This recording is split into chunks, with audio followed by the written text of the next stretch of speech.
We are committed to working with state and local leaders to help secure our schools and tackle the difficult issue of mental health. President Trump calling for action on mental health after yesterday's deadly shooting at a high school in Parkland, Florida, that killed at least 17 people. The tragedy reigniting the debate over mental illness and the law surrounding gun ownership. Here with me now to discuss, Gina Loudon, Donald J. Trump for President Advisory Board, and Heather Higgins, Independent Women's Voice President and CEO. Gina, I want to start with you. You've done some work in this area. By the way, we should also let the audience know you live in Florida and you're not far from where this incident went down. No, that's right. And I was there yesterday. I'll be there right after I get done here on the scene talking to the students. And I can tell you, Charles, the one thing that I'm not hearing out of media that I am hearing when I'm talking to the students, talking to my own children today after they came home from school, and most people didn't go to school today, they're saying they want this particular incident to make a difference. They don't want it to be a flash in the pan where we talk about it for 2 days in media and then it's gone. They want it to make a difference. They want meaningful changes to happen so that this never happens to another what's school. A meaningful change with respect to the mental health issues?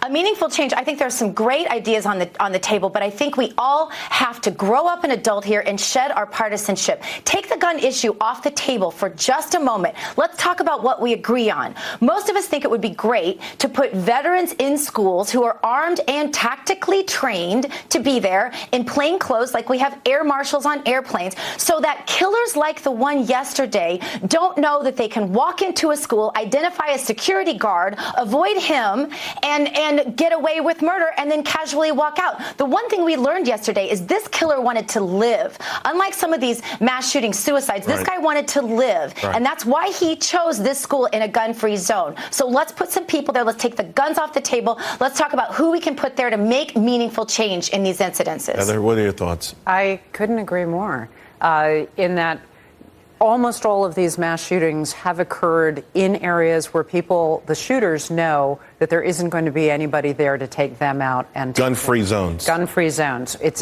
is a big invitation to somebody who is determined to kill other people. On the issue of, or just to further that point, there is an obligation on the part of the schools, right? We don't know how much the school knew, but particularly if the school knew that this guy had made the threats that are now being talked about, him having made on his Facebook page, it was incumbent upon them to do more than just say, don't come back to school with a backpack. The other problem that you've got, though, is this false dichotomy between too many guns, or is it just that we don't have tough enough rules about people with mental health issues? Both of those have correlation and causation problems. And if we have limited resources, really the thing we ought to be doing is going where there actually is correlation. So if it turns out that somebody has said publicly that they want to go be engaged in school shootings, or they want to, or peers and teachers think that they're likely to do mass murders, or they're animal torturers, which indicates very low social empathy, or various other things that actually are correlated, then we ought to have the capacity to free our police to do more than just issue a restraining order. Right. And to your point, the National School Safety Center lists those things along with violent temper, a bully, bring school weapons to school, has been expelled from school, lacks for family supervision. Nicholas Cruz checks off of these boxes, almost all of them. Quickly before we go, Gina, mental health as a test for gun ownership. Where should we go with that?